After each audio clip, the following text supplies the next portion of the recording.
저희가 그동안 새벽 화요일마다 그 성령의 열매를 봐왔던 거 혹시 기억하십니까? 오늘은 이제 평안입니다. 평강. 성령의 열매 중에 이제 평강을 우리가 오늘 볼 건데요. 골로새서를 골랐습니다. 평강이 여러 군데에 나와 있지만 골로새서에서 얘기하는 어떤 평강 아주 중요해서 오늘 말씀을 보려고 합니다.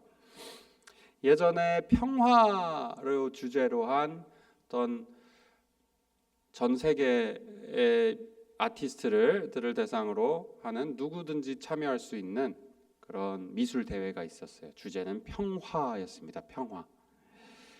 전 세계의 그런 화가들이 다 모여서 이제 작품을 출품했는데 어떤 사람들은 고요한 초원, 어떤 사람들은 호숫가, 아주 평화로운 그 장관 같은 노을들도 그리고 여러 가지 그 평화에 대한 것이죠. 평화에 대한 그림을 많이 그렸어요. 근데 이 우승한 작품은 굉장히 사람들이 처음에 봤을 때 놀랄 수밖에 없는 그림이었어요. 왜냐하면 그 그림에는 폭풍우가 몰아치고 파도가 아주 무섭게 일는 바닷가였기 때문이에요. 파도가 절벽을 치고 아주 무시무시한 높은 파도가 일렁이는, 그리고 비가 내리고 번개가 치는 그런 그림이었기 때문이에요. 근데 그 절벽 사이에 작은 새가 하나 있었습니다. 작은 새가 그 둥지 안에서 아주 평안하게 쉬고 있는 모습을 그렸어요. 이것이 우승을 했습니다.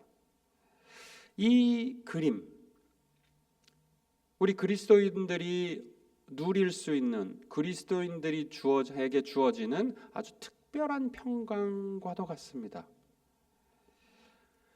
평강은 그래서 세상의 문제가 아무것도 없는 것이 아니라는 것이죠.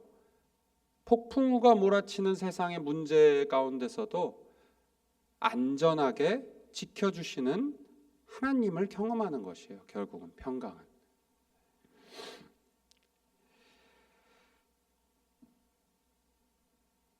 그리스도의 평강은 상황에 특별하게 의존하지 않는 평안입니다. 오히려 폭풍우 같은 상황 속에서도 용서숨치는 샘물과 같은 평안이에요. 내면으로부터 나오는 평안입니다. 근데 이런 평안을 우리가 갖기가 어렵죠. 그리스도인들이라고 저희가 자부하지만 성령이 우리 안에 살아계시고 우리가 하나님의 사랑을 받는 자녀다라고 하지만 이 평강을 또 누리는 것은 쉽지 않아 보입니다. 그래서 오늘 이 평강이라는 것이 무엇인지, 우리가 어떻게 이 그 그림 속의 새처럼 그 평강을 누리는 삶을 살 수 있는지 오늘 알아보려고 합니다.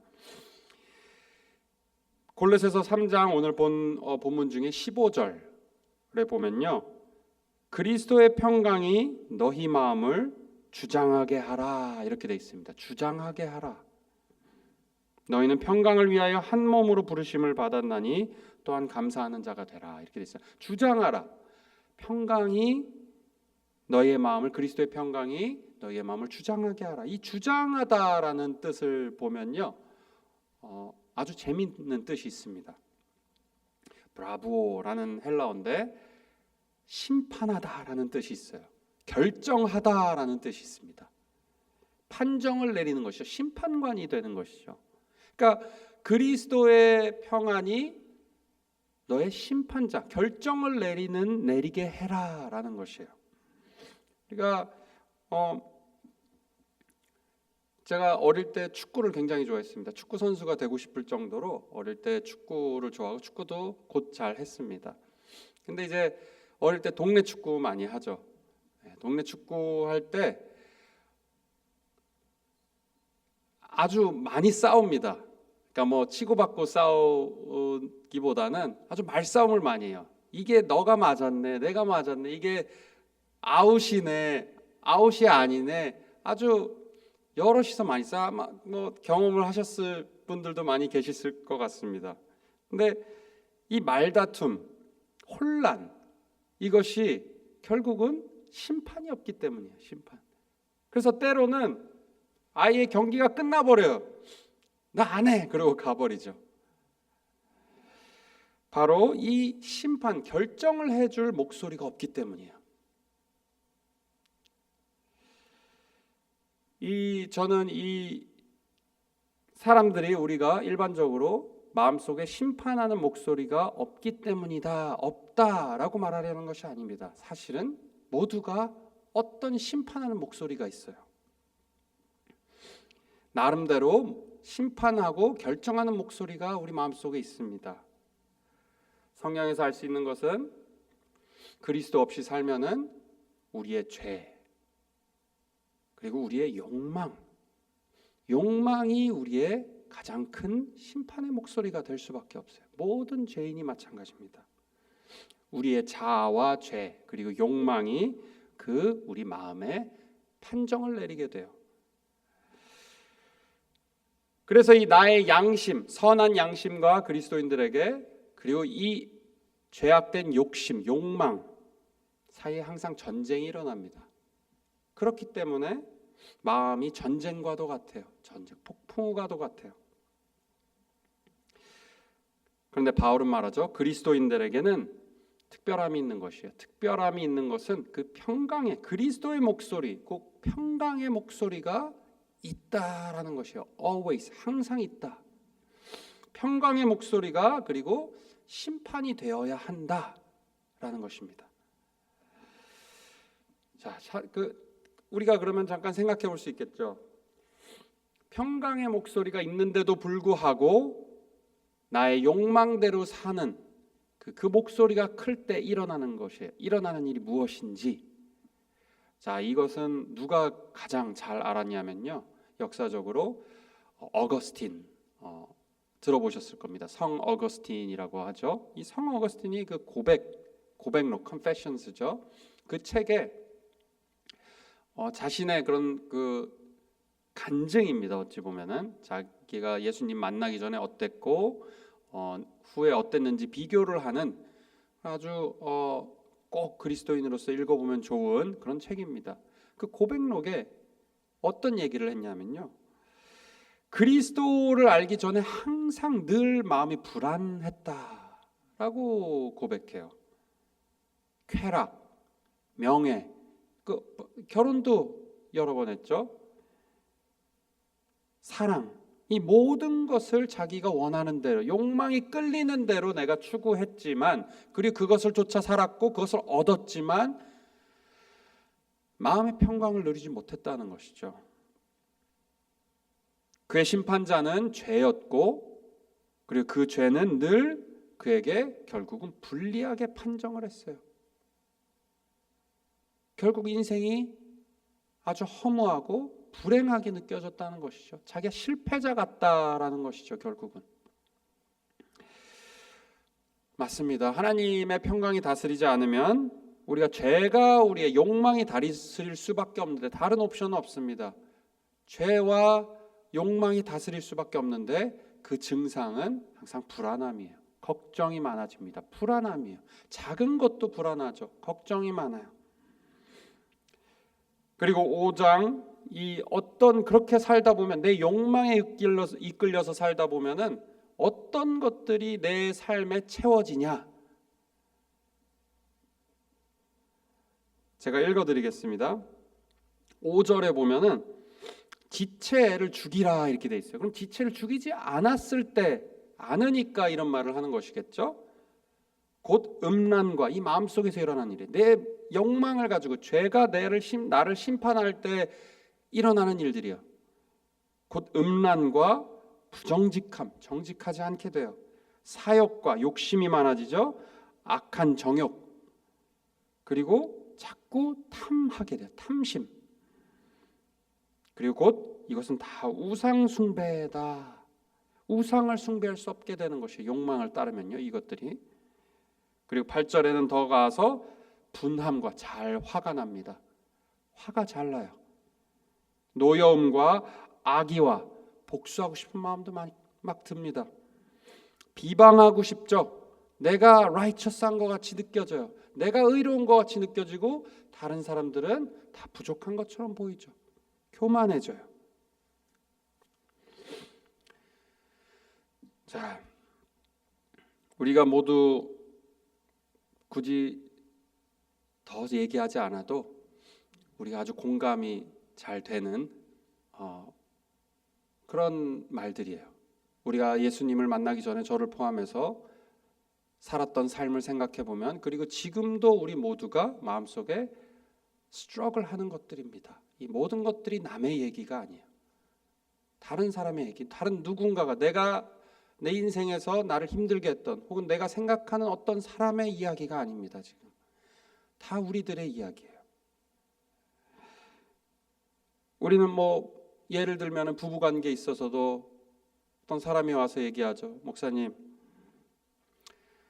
집에 정말 평강이 없는 것 같습니다. 평화가 좀 집에 있었으면 좋겠습니다. 저희 가족에. 그런데 이렇게 대화를 나누다 보면은 결국은 어떻죠? 그 사람 안에 분노가 있어요. 분노, 섭섭함 가득 차 있어요. 그래서 말은 평강을 원하지만 매번 다툴 때마다 그 마음속의 심판자는 누구죠? 내가 이겨야 돼요. 내가 말싸움, 내가 생각하는 대로 돼야 돼라는 것이에요. 그리스도의 평강이 없으면 그래서 내 욕망을 따르고 그 교만과 분노가 판정을 내리게 돼요.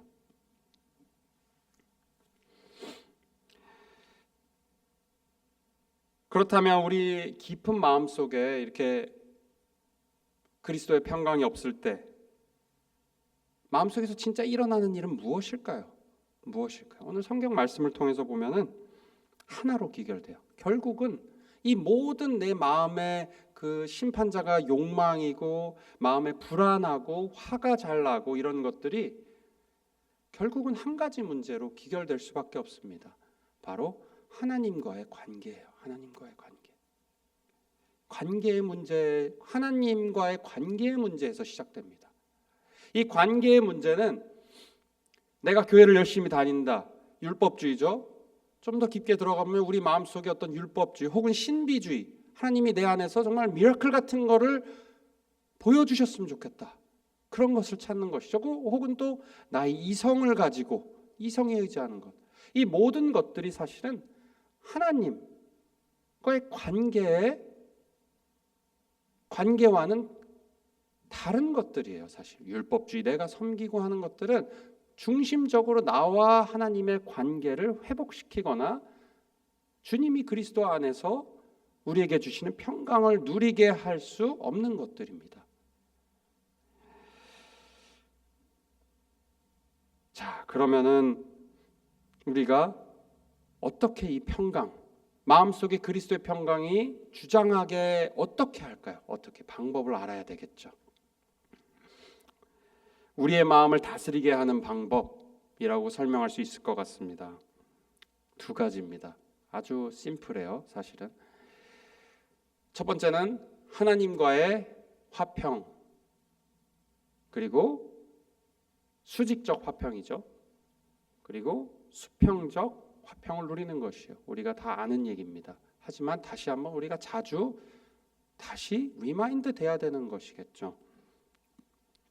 그리스도의 평강이 판정을 내리도록 해야 되는 것, 첫 번째는 수직적인 평화를 경험하는 것이에요. 로마서 5장 1절에 보면은 그러므로 우리가 믿음으로 의롭다 하심을 받았으니 우리 주 예수 그리스도로 말미암아 하나님과 화평을 누리자. 자, 하나님과의 화평 어떤 것일까요? 잠깐 우리가 다 아는 얘기지만 우리가 다시 한번 생각해 봐야 되는 것입니다. 이 철칠이죠. 미국이 2차 세계대전 때 철칠은 영국 수상이었죠. 처음으로 이 사람이 삶 속에서 잠을 잘 수가 없어요. 2차 대전 때죠. 미국이 2차 대전에 참전하기로 결정된 날 잠을 잘 수가 드디어 그동안 잠을 잘 못 잤는데 그날 드디어 발을 뻗고 두 발 뻗고 잠을 잘 수 있었다고 그 날을 기록합니다. 왠지 아십니까? 당연히 우리가 예상할 수 있죠. 영국이 더 이상 혼자가 아니었기 때문이에요. 전쟁 가운데 있었는데 영국이 더 이상 혼자가 아니었기 때문에 이제 마음의 평강이 임한 것이죠. 이 동맹을 얻었다는 거, 아주 강력한 동맹을 얻었다는 것에 평강을 느낀 것이죠. 경험한 것이에요. 그렇다면 이 전쟁 가운데 하나님이 나와 함께 하신다 라는 것은 얼마나 큰 우리에게 평안을 줄 수 있습니까? 사실은 근데요, 우리에게 전쟁은 하나님을 만나기 전에, 그리고 모든 인류가 가지고 있는 그 전쟁, 싸우고 있는 전쟁은 서로의 전쟁이 아닙니다. 사실은 더 중요한 전쟁은 하나님과의 전쟁이에요. 하나님과의 전쟁. 우리는 하나님과의 전쟁 중이었고 예수님을 만나기 전에, 그리고 그 전쟁은 우리가 이길 수 있는 전쟁이 아니었어요. 절대 이길 수 없죠. 여러분, 전쟁은 장난이 아니라는 것을 잘 아실 겁니다. 그냥 플레이하는 것이 아니죠.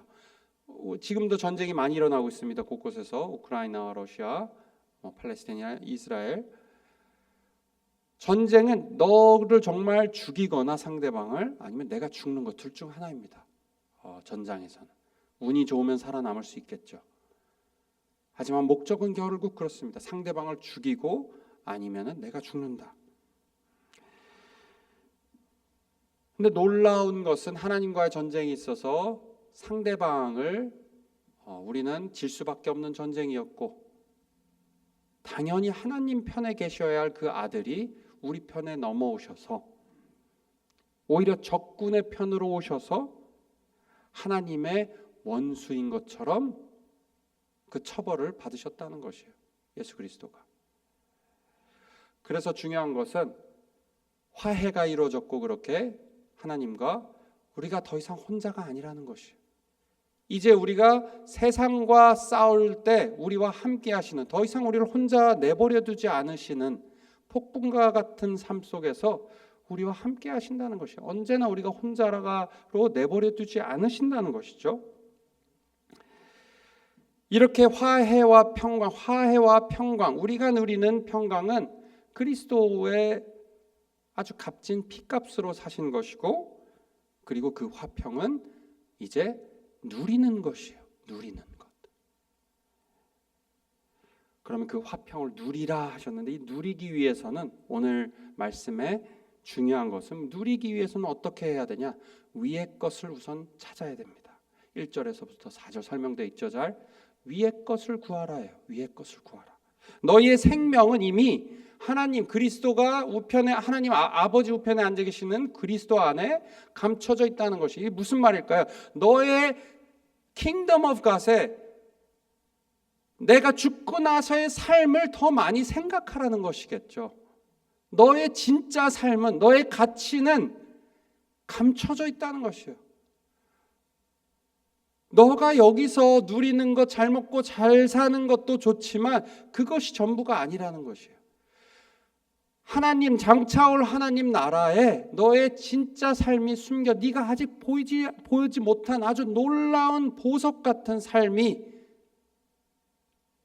대박난 삶이 거기 있다라는 것이에요. 여기 있는 것이 아니고.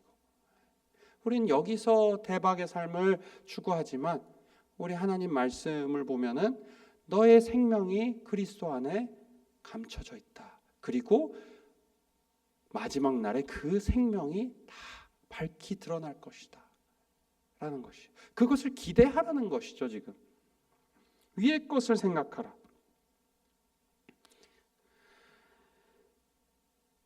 그리고 그 위의 것이 어떤 의미인지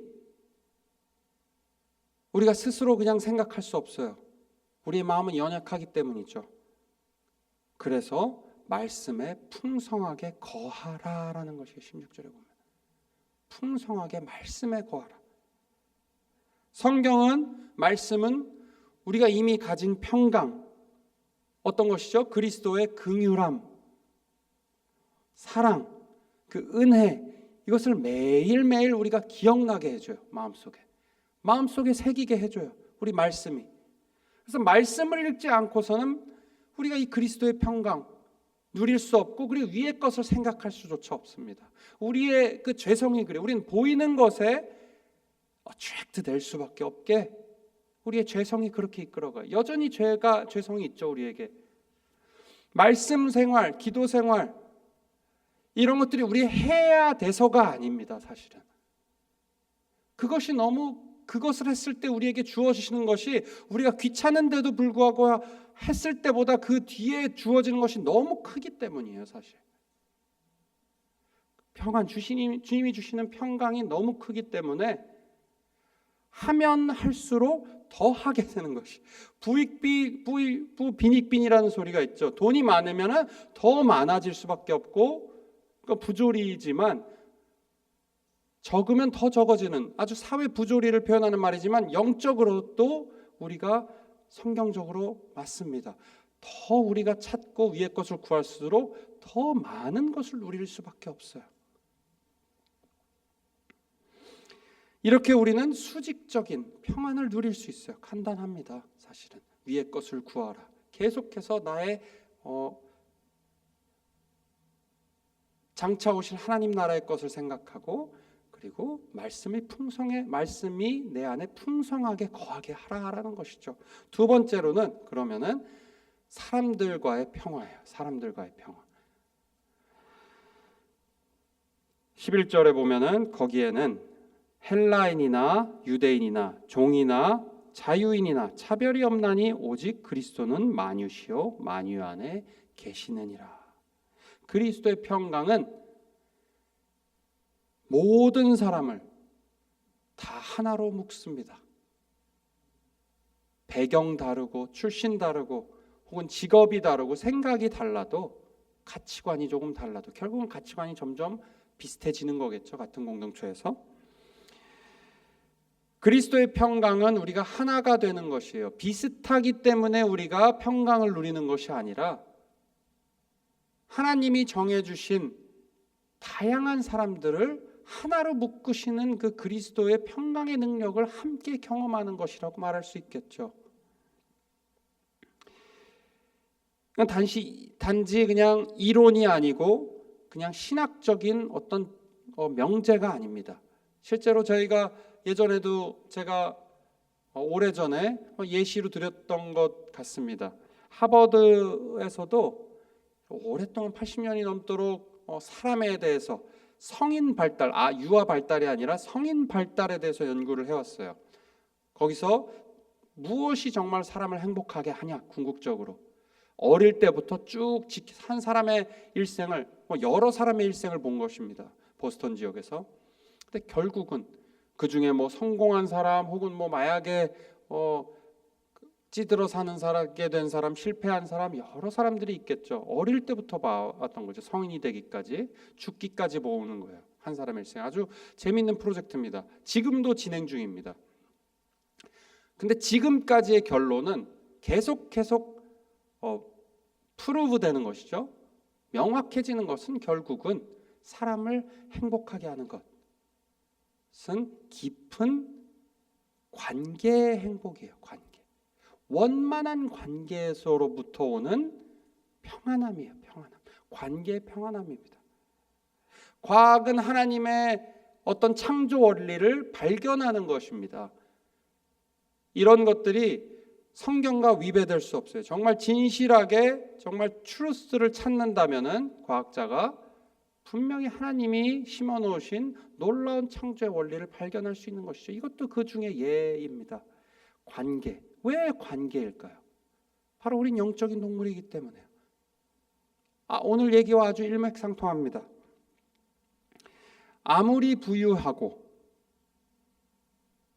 아무리 돈과 나의 명예와 성공 그리고 건강 이런 것들이 충만하고 만족스럽다고 해도 결국은 아무리 100세 시대가 온다 한들 그 삶 속에 그리스도의 평강이 없으면, 그리고 관계의 평안이 없으면 우리가 실제로 평안을 누리면서 살 수 없다는 것이에요. 그리고 그 관계의 평강은 그리스도인들만이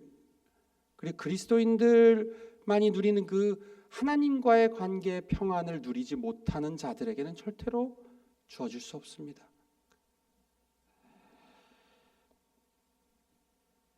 하나님과의 공식적인 화해, 그리고 그분의 백성과의 연합, 어떻게 누릴까요? 오늘 두 가지 있어요. 또 이 수평적인 평안을 누리기 위해서 5절부터 11절에 보면은 죄를 죽이라. 우리가 좀 전에 봤었죠. 죄를 죽이라는 것이에요. 죄를 붙들고서는 평강을 기대할 수가 없어요. 왠지 아십니까? 우리 말씀 본 대로 죄는 하나님을 대적하기 때문이에요. 간단합니다.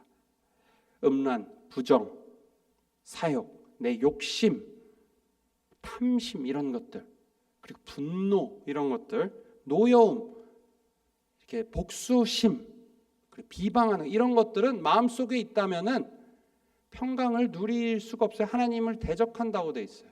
성령의 소욕을 대적한다고 돼 있어요. 그러니까 여기서 보면 재밌습니다. 저절로 사라지지 않는다는 것이에요. 이게 내가 그냥 성령 충만하길 원하고 기도하고 말씀 보고 그 순간 은혜 받았다 한다고 해서 그게 정말 무슨 연기처럼 사라져 버린다는 것이 아니에요. 여전히 우리 마음속에 있고 우리가 그것을 죽이라는 것이에요. 그것을 인지하고 없애기를 노력하라는 것이요. 이것은 아까 우리가 처음 얘기했던 것과도 연결됩니다. 우리의 음성을 듣지 말고, 욕망의 음성을 듣지 말고 그리스도의 평강의 음성을 들으라는 것이요. 우리에게 생각보다 강한 능력이 있습니다. 성령의 음성은 굉장히 강하고 빠릅니다. 우리가 그것에 순종하겠노라고 하나님, 제가 마음에 분노가 있고 마음에 욕망이 있고 나에게 악한 것이 있고 음란한 것이 있지만 하나님 도와주십시오. 성령님이 저를 붙잡아 주시고 저의 마음을 깨끗하게 해주십시오. 그 음성, 하나님이 그 기도 들어주십니다. 분명히. 그리고 빠르게 들어주십니다. 붙잡아 주세요. 정말. 그리고 새 사람을 입으라. 버리고 새 사람을 입으라. 이것은 입으라라는 것을 실제로 입다라는 단어로 쓰였는데요. 무엇이죠? 유니폼 같은 것이에요. 그러니까 이것은 나의 아이덴티티를 알려주는 것이죠. 5절에 보면은 너희는 하나님이 택하사 거룩하고 사랑받는 자처럼 긍휼과 자비와 겸손과 온유와 오래 참음을 옷 입으라 이렇게 돼 있어요.